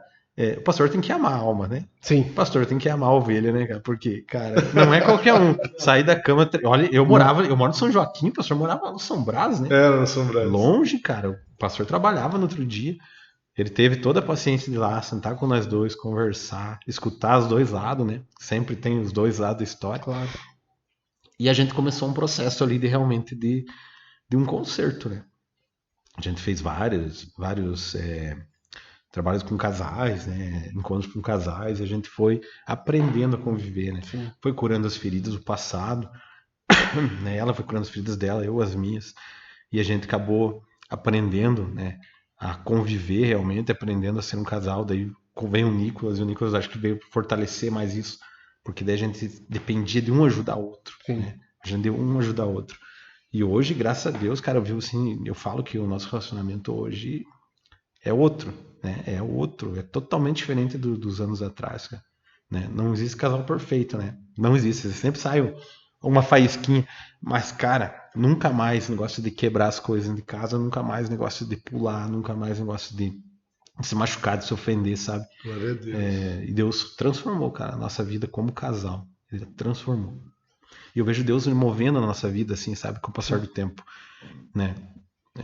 A Gi também era uma pessoa totalmente quieta, né? Uhum. Quando ela veio, assim, ela, já por causa dos traumas que ela viveu, como ela falou, dentro da casa dela, ela nunca soube que foi um abraço, né? Então ela veio com um monte de traumas. E ela sempre quietinha, né? Hoje eu vejo ela dançando na artéria. Eu falo, eu não dançaria na artéria, né, cara? É uma vitória, né, cara, da parte dela daí. É uma coisa que ela conseguiu superar, né? Eu vejo ela também querendo crescer nesse trabalho com as crianças especiais, né? Então eu vejo Deus se movendo através dela. Sim. Cara, ela é quietinha, quase não fala, cara, mas pensa essa mulher, cara, orando, essa mulher falando, cara. Às vezes lá nas celas ela dá umas faladas, às vezes ela dá umas... assim, por que ela não põe pra fora, né? Põe pra fora. Mas eu creio que é um processo, assim, que agora Deus tá... É o momento, né? É o momento, é a hora, cara. né? É o momento. É a hora. Sei que às vezes nem ela sabe o que ela carrega ainda, né? Mas assim, eu acho que ela já enxergou já. Até a gente podia trazer a Gi um dia aí Claro. pra Então, falar muito bem-vindo. ela que tá junto com a galera do Autismo Sem Fronteiras ali, com a galera da LAD ali, sabe? Porque assim, vocês têm uma experiência muito bacana com o Nico, né? Sim. Sabe? E, cara, ver o quanto ele tem desenvolvido, né? E assim, não só o desenvolvimento do Nicolas, mas isso fez vocês desenvolverem, sim, né? Sim. O crescimento é mais dos pais do que do próprio Nicolas, né? Como eu falo assim, eu tenho 2 filhos, né? Eu tenho a Agatha e o Natan, amo eles, né? Eles moram em Florianópolis, mas eles passam pouco tempo comigo, né? Eles passam os finais de ano nas férias comigo, né? Então eu não tive, assim... Eu não aprendi a ser pai. Na realidade, essa é a verdade. Eu não aprendi a ser pai, né? Eles cresceram longe de mim, né? Foram poucas as vezes assim. Depois que eles foram embora, ainda complicou mais. Ainda quando eles moravam aqui era mais fácil. Sim. Depois foram embora, ficou bem mais difícil, né? Porque é longe. Então, o Nicolas veio para me ensinar a ser pai, né? Realmente. E tem que aprender muito com ele ainda, né? Tem que aprender muito com ele. Mas ele veio para me ensinar a ser pai, realmente, né? Hoje eu vejo assim o quanto eu falhei como pai, né? Até quando meus filhos estiveram aqui agora no final do ano, eu chamei minha filha, né? Chamei meu filho, ó, eu tenho que pedir perdão para vocês, né? eu falhei muito como pai, se eu magoei vocês, né? Eu não quero que a falta de paternidade, né, da minha parte venha causar feridas em vocês no futuro. Sim. E a gente acabou tendo uma conversa bem legal com a minha filha ali, a gente se abraçou, se perdoou. Que legal. Então, eu creio assim que o Nicolas veio para me ensinar a ser pai, né? Sim. O Nicolas é uma figura, né? Uma figura. Cara, o Nico, o dia até do Sam ali, e aí ele tirou sarro de mim. A gente tava encostado, eu tava encostado assim no muro, aí ele se encostou do meu lado, né? Eu falei, ô Nico, e aí? Uns dias antes a gente tinha ficado aqui em casa desenhando no quadro ali, né? Aí eu olhei pra ele e falei assim, ô Nico, e aí, como tá, cara? Eu falei, viu, quando que vai lá pra gente desenhar de novo no quadro? Aí ele me olhou assim, e fez assim. Disse que eu tava perdendo, cara. Cara, e sabe o que eu acho impressionante em Deus, cara? Figura. Deus, ele trabalha na tua vida a partir do momento que você reconhece que você precisa ser trabalhado. Né? Enquanto você cria uma casca, né? Uma casca que você não quer demonstrar as suas dificuldades, Deus não consegue trabalhar. Sim. A partir do momento que eu tive que reconhecer que eu era imaturo, né? Que eu era desobediente, imaturo, rebelde, desobediente, né?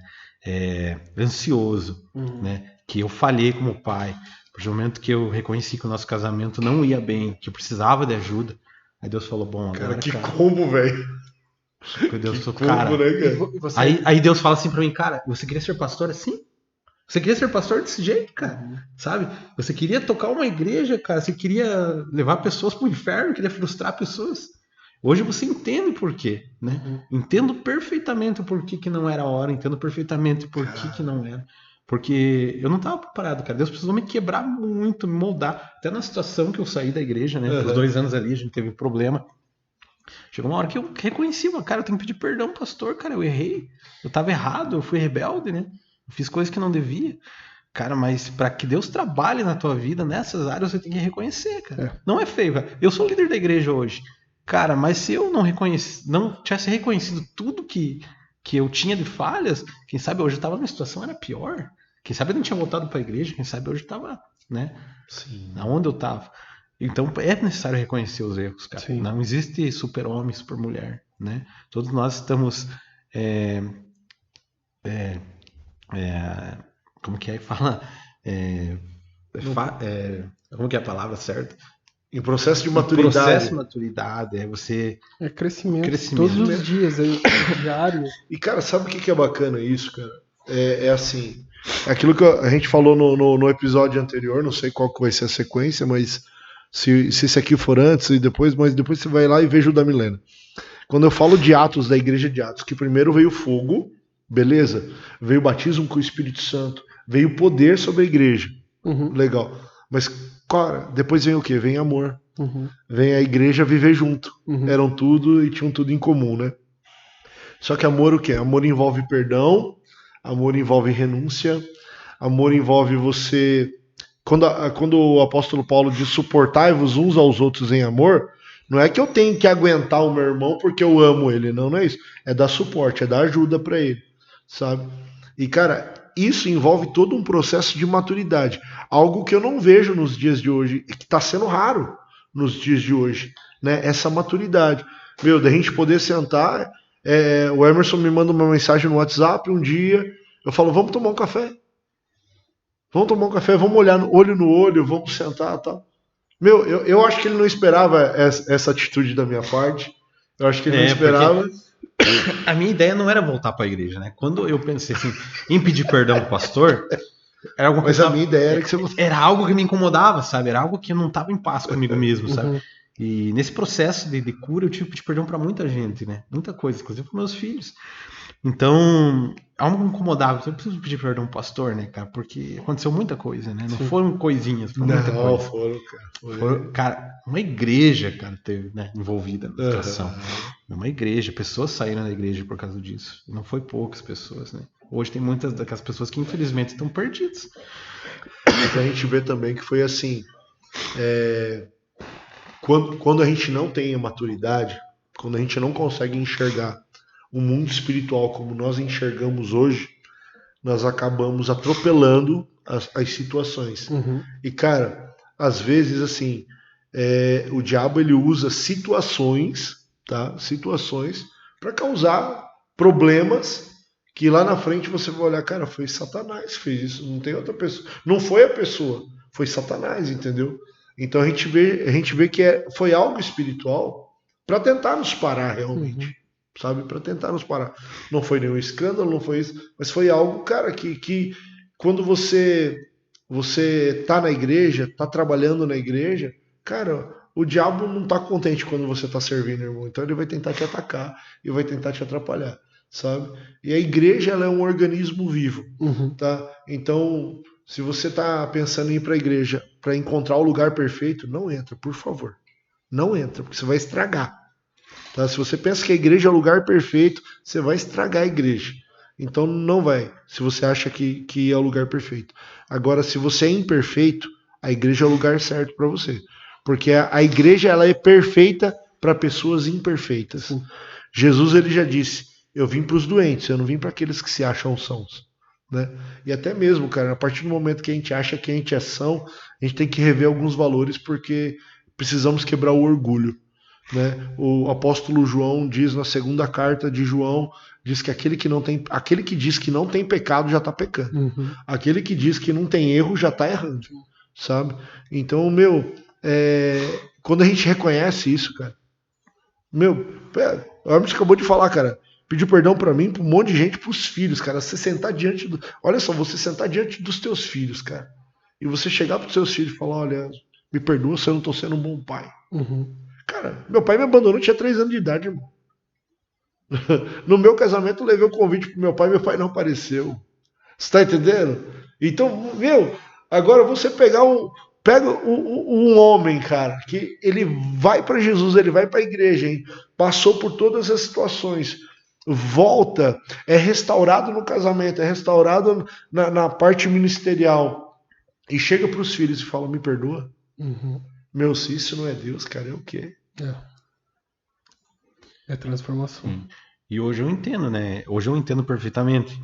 Eu quis fazer as coisas com a força do meu braço, né? Queria o chamado, queria ser. Mas você imagina, cara, tudo isso que eu carregava. Como que Deus podia estar junto naquilo? Não podia, cara. Não tinha como, né, cara? O pastor Luciano acreditou em mim, né? É um homem de Deus, né? Tá na Nação Forte hoje, lá em Caçador. É um homem de Deus, ele acreditou em mim, né? E eu não consegui devolver para ele aquele crédito que ele me deu, né? Mas graças a Deus hoje a gente tem amizade com ele também, né? Volta e meia eu vejo lá o que ele posta lá da igreja dele e tal. E graças a Deus a gente conseguiu assim manter essa amizade, né? Porque simplesmente eu decidi fechar a igreja porque tava com todos aqueles problemas e fechei a igreja e falei, não dá, pastor, não dá, né? E graças a Deus ele entendeu e a gente continuou amigos, né? Mas hoje eu entendo o propósito, né? Por que não era para ser, né?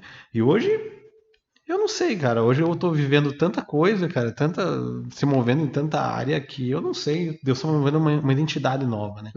Então eu não sei qual é o propósito de tudo isso. Eu não sei aonde eu vou parar com tudo isso, né? Mas tô ali.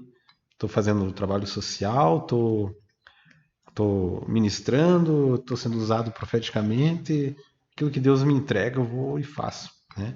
E como eu falei pro pastor, o dia que nós conversamos com o pastor Ricardo na igreja, que eu falei, eu quero ser usado, mas dessa vez da maneira correta. Isso. Falei assim, dessa vez eu quero ser obediente. Eu não quero fazer as coisas pela minha vontade. Se o pastor fala, faz isso, faz. Não faz, não faz, sabe? E eu não tenho problema nenhum com isso hoje, sabe? Se eu tiver que sentar no banco da igreja e assistir o culto, glória a Deus por isso, né? Se eu tiver que... Cara, não tenho problema nenhum mais. Graças a Deus eu fui quebrado, cara. Eu fui moído mesmo. E como é bom quando Deus ele moe a gente, cara. Você sofre, você pena, mas depois você vê o quanto é bom, cara. Quanto é bom. A cura, né? A cura. Tem cura, né, cara? E esse lugar aqui, cara, é o lugar de cura, né? Da mesa, né, cara? Quando a gente pode sentar na mesa e conversar. Porque, cara, quantas reuniões de liderança a gente já não teve, que a gente já falou dessa situação para os nossos líderes, para a galera da igreja, sabe? E, hoje a gente poder sentar na mesa, a gente toma café junto, a gente conversa, sabe? Meu, poder estar de maneira, sabe? É a liberdade que Jesus te dá na vida, né? Cara, Você não deve mais nada, né, cara? Não tem nada, irmão, não tem. E às vezes a gente vê as pessoas sendo reféns do passado, reféns sabe, do porque o pastor passou, não falou um bom dia, não olhou na minha cara e tal, acabou, sabe? Meu, perdão, cara, é a chave, né? É uma chave que transforma, uma chave que vira, que, meu, faz a pessoa ir além, cara. Sim. Eu acho que assim, cara, eu falei pro Emerson quando a gente foi tomar um café, quando a gente conversou e tal, e quando eu saí da casa dele, cara, eu cheguei pra minha esposa e falei assim, ó, a semente foi plantada, a semente foi lançada. Sabe, porque assim, a gente foi lá pra conversar, pra liberar perdão, pra ter um negócio bem, sabe, como é que eu... Bem resolvido? Bem resolvido, cara. Eu não gosto desses negócios de WhatsApp, irmão. Então, assim, se algum dia. Até conselho pra você: se você for sair da tua igreja, não manda mensagem por WhatsApp pra pastor nenhum. Tá bom? Porque, meu, é muito triste, cara. Você não sabe o quanto o pastor chora quando recebe mensagem de WhatsApp. Quando os membros querem sair da igreja. Então, vá lá, converse com o pastor, abrace ele e deixe ele orar pela tua vida te abençoando. E, cara, a gente foi lá tal, e eu senti no meu coração que eles iriam voltar. Sabe? E tanto quando a gente entrou dentro do carro com a minha esposa, eu falei assim, amor, a semente foi lançada. E daí já no domingo você já tava no culto, sim, né? No domingo já tava no culto. E, meu, e ali a gente foi conversando, fomos conversando. E, cara, foi lindo de ver o processo de restauração do que Deus começou a fazer. Eu tava num culto de ceia, porque quando eles saíram, eles eram diáconos da casa. E, cara, Deus falou assim pra mim, o Espírito Santo falou, manda eles servirem a ceia. Beleza, tranquilo. Cara, ali já foi algo que foi maravilhoso, né? Mas de repente, conversando com um pastor amigo meu, o pastor Everton, que esteve aqui, veio ministrar, tal, lá de Jaraguá do Sul. E beleza, cara. E o pastor Everton solta duas palavras que foram muito importantes na minha vida, cara.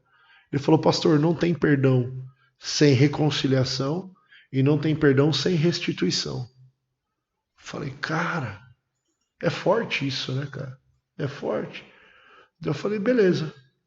Cara, no culto à noite, o pastor Everton pregou tal. Aí, diante da igreja, porque assim, a gente já tava bem, cara, não tinha mais nada, irmão. Pra gente tava tudo resolvido. Só que o Espírito Santo falou pra mim, você ainda não restituiu eles diante da igreja. Cara, eu podia chegar e falar, eu sou pastor, para. Que isso? Eu agora vou ter que fazer isso diante da igreja? Cara, eu tenho a imagem do Emerson até hoje gravada na minha cabeça, dele prostrado no chão, batendo assim a hora que você falou pra ele. Cara, assim, ó, e olha que é algo que eu penso bastante sobre aquele dia. Uhum. E eu lembro desse momento, assim, do Emerson no chão batendo assim. E, cara, foi isso, velho. Porque sabe o que acontece, cara? Assim, a nossa ideia não era mais voltar pro bola. Graças a Deus, cara, assim, eu posso dizer, todas as igrejas que nós frequentamos, e não foi poucas, né? Todas as igrejas que a gente frequentou, o Bola, ele foi uma igreja onde nós tivemos uma história. Foi no Bola que a gente casou, foi no Bola que o Nicolas nasceu, foi no Bola que o Nicolas cresceu, foi no Bola que nós tivemos apoio, foi no Bola que nós passamos todas as nossas dificuldades, foi no Bola que a gente saiu, a gente voltou e foi restaurado. Sim. Então a gente tem uma história, então são 10 anos, né? Sim. São 10 anos, não são 10 dias, né? Não. De todo esse tempo aí, cara, tipo assim, o Bola foi o ministério assim, que mais acrescentou na nossa vida, né? A mais acrescentou. Né? E quando nós pensamos assim, não vamos voltar, porque eu não estava em igreja nenhuma, né? A gente foi algumas vezes numa outra igreja ali, mas a gente não se sentia bem. Não vamos voltar para igreja nenhuma, né? A gente já estava, cara, meio perdidão, assim, sabe? Meio perdidão mesmo, assim, sabe? Só não vamos voltar para igreja nenhuma. Vamos pedir perdão pro pastor, vamos conversar, mas vamos deixar assim, vamos seguir a nossa vida. Cara, mas não teve jeito, sabe? E quando a gente foi, eu falei pra Gi, ó, não quero mais trabalhar, vamos assistir o culto, né, ir pra casa, terminar o culto. Tanto que a gente fazia isso. Terminava o culto, a gente ia embora, né, nem ficava muito tempo ali. Só que, cara, não tem, né, quando Deus ele tem um chamado, quando Deus ele tem um propósito, não adianta se correr daquilo, né. Aos poucos, né. E o legal, sabe o que foi dentro desse processo, cara? Que não foi em dose homeopática, né. Deus ele foi trabalhando. Primeiro Deus foi trabalhando no coração e tal. Na hora que você viu, já tava fazendo as coisas, né? Na hora que você viu, já tava envolvido, cara. Quando viu, já tinha acontecido, já era. Já tinha uma célula, já. Na hora que viu, já tinha uma célula. E o mais impressionante de tudo isso, que o porquê que Deus ele põe pessoas que eu conheci há 15 anos atrás, há 18 anos atrás. Hoje eu tô liderando as pessoas, e dentre elas pessoas ali que frequentavam a minha célula lá no tempo que eu comecei a minha igreja, né? Passou todo esse tempo, 15 anos, 18 anos, e de repente a pessoa vai para dentro do bola, é batizada dentro do bola, e eu vou cuidar dessas pessoas. Será que tem que ter um propósito nisso, cara? Tipo assim, Deus falou, agora vou começar a devolver aquilo lá do passado, né? Agora Deus falou, não esqueci, né? Agora você já tá melhorzinho, agora já dá para começar a entregar. E a gente sabe que a gente tem muito que melhorar, né? A gente é imperfeito, né? E eu sou muito ansioso, cara. Eu sou muito ansioso, sabe? Muito ansioso. Eu tenho que aprender a lidar com a ansiedade. A ansiedade ainda é um mal de hoje da geração, né? A gente tem que aprender a entender o tempo de Deus, né? Como Deus ele quer fazer, tem que ser do jeito dele, né? Do nosso jeito, né? E a gente quer viver o nosso tempo, né? Então, a gente acaba muitas vezes pondo os pés pelas mãos, né? Atropelando. A gente atropela o tempo da promessa, né, cara? Daí, em vez de viver o sonho, a gente acaba vivendo o pesadelo, né, cara? Mas hoje eu tô bem tranquilo quanto a isso, né? Deixar Deus mover. O que eu puder acrescentar no ministério, na igreja, a gente tá aí para trabalhar, né? O que acontecer daqui para frente, aí a Deus pertence, né? É lucro. Agora é só... Agora, irmão, é só pra cima que foguete não tem ré, cara. Show de bola. Quanto tempo deu lá já, Fernandito? Uau, cara, quase bateram o Marquinho, velho. O recorde é do Marcos, 1h40, né? 2 horas? 2 horas, cara. 2 horas com o Marcos. Eu saí na metade, não aguentei, né? E o Marquinhos, né? Você sabe, né? É verdade. Mas é legal que a gente poder conversar assim, cara. Muita coisa assim, a gente não abre, né? Acaba não falando. Muitas vezes a gente se conhece na igreja, né? Muitas vezes de igreja. E você sabe o que é legal? É essa transparência, sabe? A gente não camuflar as coisas, né? Não. A gente mostrar que nós somos seres humanos, normais, não tem ninguém aqui de nós que é super-homem, sabe? Que a gente fica chateado, que a gente chora, e que ao mesmo tempo a gente pode se abraçar, se reconciliar e viver o evangelho verdadeiro, né? Viver o cristianismo de fato, né? Não o pseudo-cristianismo, né? Cara, porque assim, quantos lugares, né? Às vezes as pessoas acontecem alguma coisa e elas voltam para algum lugar, e eu falei isso no episódio passado, tem um X nelas, e elas nunca mais podem ter um crédito, nunca mais podem servir, sabe por quê? Cara, porque não houve perdão, porque não houve restauração, sabe? Cara, quando tem perdão, a maior coisa é restaurada, sabe por quê? É confiança. Confiança, cara. Confiança. Cara, e é impressionante como Deus ele trabalha, né? Nesse período que eu estava fora da igreja. A gente frequentou uma outra igreja, né? Por um tempo, mas a gente não se adaptou, né? E a gente tava meio perdido, assim. Situações também que eu tava... Acho que, se eu não me engano, eu tava desempregado também nessa... Eu acho que eu tava numa transição de emprego ali. E acho que foi quando eu entrei na loja ali, né? Antes um pouco de entrar na loja. E eu lembro que Deus usou um andarilho de rua para falar comigo, cara. Eu saindo dentro da igreja, cara. Eu saí dentro da igreja. Saindo dentro da igreja, eu estava afastado do bola, não estava congregando lugar nenhum, tinha que visitar uma igreja, e nós saindo da igreja, de repente vem um andarilho assim, cara, sujo, cheirando alcoolizado, sujo. E ele pega, me para e me perde R$5. E você imagina que eu, dentro do bola, eu sempre trabalhava com assistência social, né? Sempre trabalhei com assistência social. E eu tava passando por um momento financeiro difícil e eu não tinha R$5. Cara, eu olhei pra ele e falei, cara, se eu tivesse R$5, eu peguei e abri minha carteira. Se eu tivesse R$5, eu te daria, cara. E o pastor havia acabado de liberar uma palavra lá no culto geral, né? Sobre prosperidade. Na hora da oferta. E eu não tinha R$1 na carteira. Eu abri minha carteira assim e falei, cara, olha, minha carteira não tenho nada, cara. Senão eu te dava, realmente. Por mais que eu sei que talvez fosse beber com esse dinheiro. Eu te dava, cara. Ele olhou assim pra mim, bem no fundo do meu olho, cara. Falou pra mim, eu sei que você me dava, cara. Falei assim, porque você é homem de Deus. Cara, na hora que ele falou isso, eu já olhei pra ele assim.